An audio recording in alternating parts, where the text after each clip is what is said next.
Yes, magandang gabi sa ating lahat, mga kababayan kong Pilipino.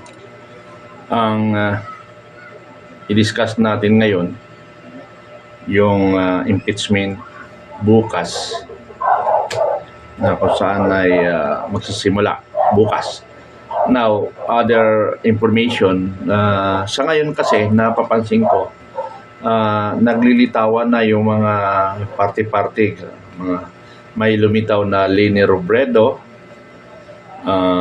Vice President Risa Hontiveros. Mayroon namang tandem, Gibo, tandem niya si Leni Robredo. Mayroon naman lumalabas, Gibo, Irene Marcos. So ngayon, yung mga nasa administrasyon, yung nagpakulong kay Pangulong Duterte sa Dahig, ay lumitaw na talaga ang may kagagawan. Paano, sino nagpakulong kay Pangulong Duterte. At dito, maglalabasan ngayon dito, magtuturuan ngayon sila doon sa malita-malita. Sabihin natin na hindi si Marcos ang mastermind. Ang Liberal Party ang mastermind. Pero bilang isang Pangulo, hindi niya kayang ipatigil. Dinaan pa sa SONA, pa-announce pa siya, pero wala naman siyang ginagawang action. Na ang sinasabi niya, ng sinong president ang nagpa-imbestiga sa flood control? Ako lang, di ba? Sabi niya. Pero ganito ang kwento yan, mga kaibigan. Oy, sorry na, good evening. Ganito ang kwento niyan, mga kaibigan. Uulitin natin para maintindihan ng lahat. Kasi maraming ngayon lumalabas na fake news, maraming lumalabas ngayon na para bang kinakawawa si Pangulong Marcos. Kumbaga lumalabas na kawawang Marcos, kaya marami nagtatanggol. Okay, ganito kasi yan, mga kasama. Tama nga naman na siya lang yung nagsabi na nagpa-imbestiga, nagparamdam. Pero ganito yan eh. Di ba nung 2024, ulitin natin to para maintindihan ng lahat ng Pilipino. 2024 SONA, ipinagyabang niya, ipinagmalaki niya na mayroon siyang nagawa na sa administrasyon niya ito at 2023, 550 billion pesos accomplished for flood control.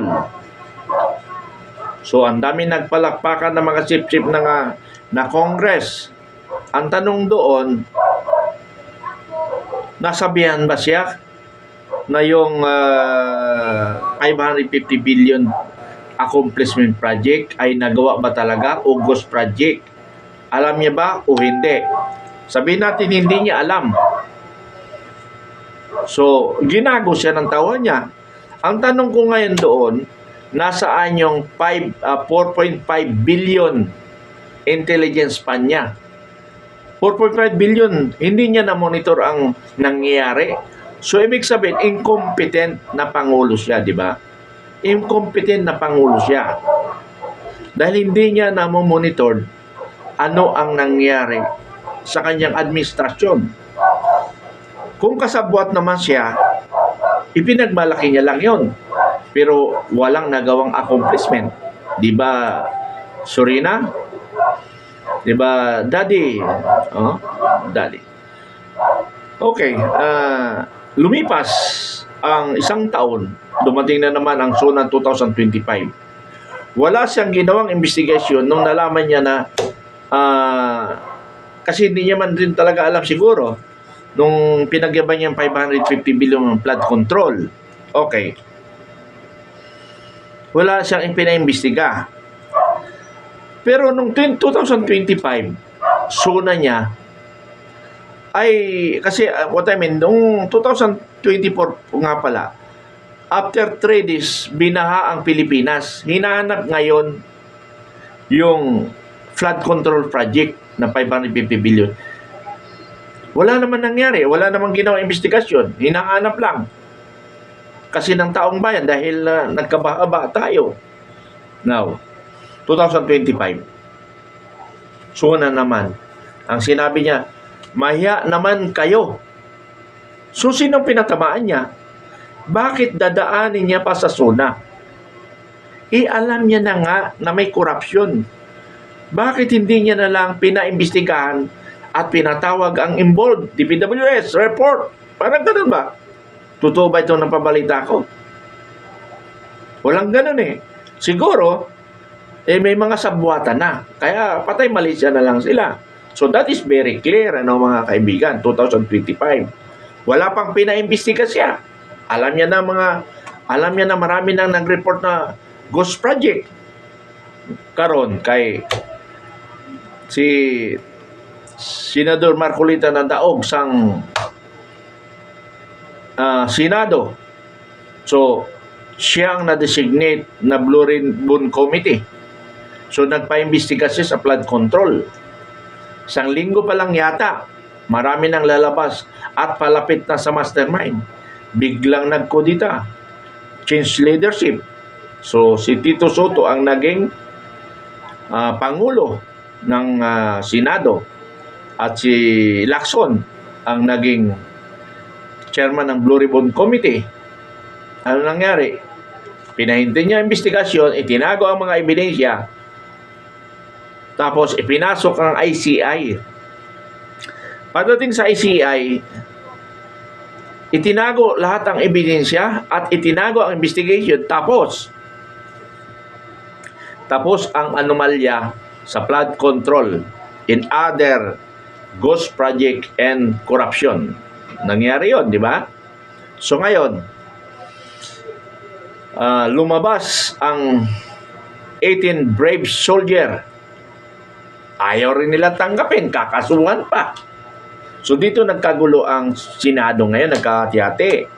Na gusto sa side ni Senador Cayetano ma-cross-examine ang mga 18 brave soldier para talagang ma-determine kung totoo ang sinasabi o hindi. Ayaw ng administration. For what reason behind? Bakit ayaw ng administrasyon na ipatuloy ang investigation ng Blue Ribbon Committee on the Flood Control Project with the witness of Malita Boys? Bakit?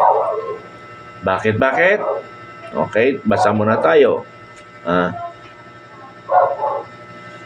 Yours, then, why you so bitter the beauty of the country?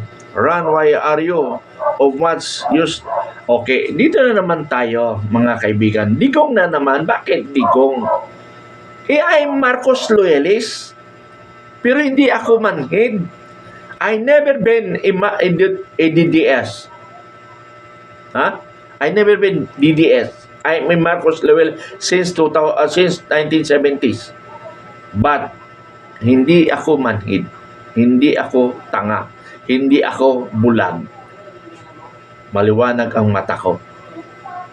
Bakit isisignature si Digong ang usapan dito? Ang pinag-uusapan, corruption. Now, kung may corruption si Digong sa kanyang administration, why is it this administration, they did not conduct investigation who are found guilty, ikulong? Bakit wala kayo silang ginagawa? Bakit puro dakdak na lang sila ng dakdak? 3 years na. Itinatago pang ebidensya, flood control. Then, isasingit nyo si Digong na wala namang kinalaman ni Digong dito. Personally, nakausap po si President Duterte. Ayaw niya maging presidente ang kanyang anak. Ayaw niya yung anak niya mag-aagaw ng posisyon. Hayaan niyo si Marcos. Then, kung gusto niya ako ipakulong niya. Iyan naman ang kaligayahan nila para magawa nila ang gusto nila. Walang alam si Digong sa ginagawa namin. This is our voluntary basis ang United People's Initiative and the Filipino Guerrilla Forces. We have no connection with the Duterte. So normally, nagkakaroon kami ng connection dahil iisa yung pinaglalaban namin. Di ba?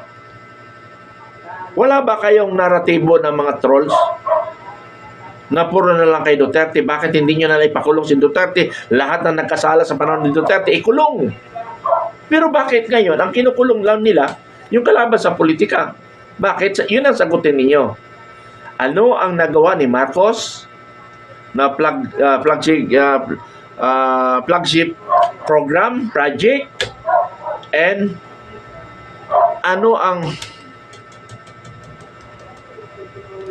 resulta ng investigasyon?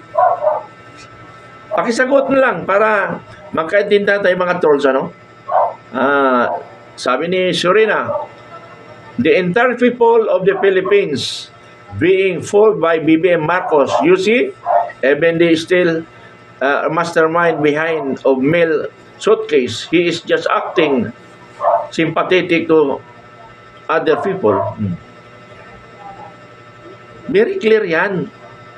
Huwag na tayo, bakit si Digong, anong kinalaman ni Digong dito?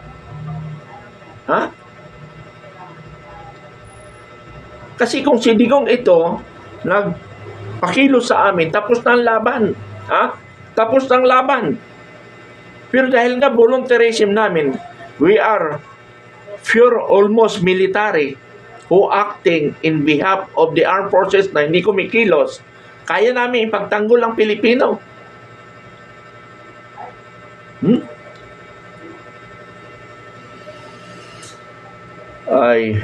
Aywan ko ba?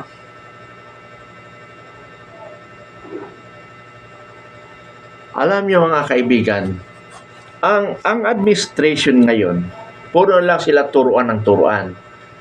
Bakit? Kaya naman nila mag-bend the law. Tingnan mo yung impeachment para bukas. Ha? Alam mo naman natin, ginawa ang ebidensya eh. Silang may gawa. Bakit lahat na lang yung mga issue ninyo na panahon ni Duterte, ganito? Bakit hindi nyo pinapakulong kung sino ang involved dyan? Bakit daanin nyo pa sa kwento? Hawak nyo ang bit, di ba? Ay, kagaguhan naman kayo. Kayo ay mga kakampi ng mga magnanakaw. Hindi ko maintindihan tayo. Ay, masakit ang ulo ko dito sa mga Pilipino na nag-aabogado sa mga magnanakaw.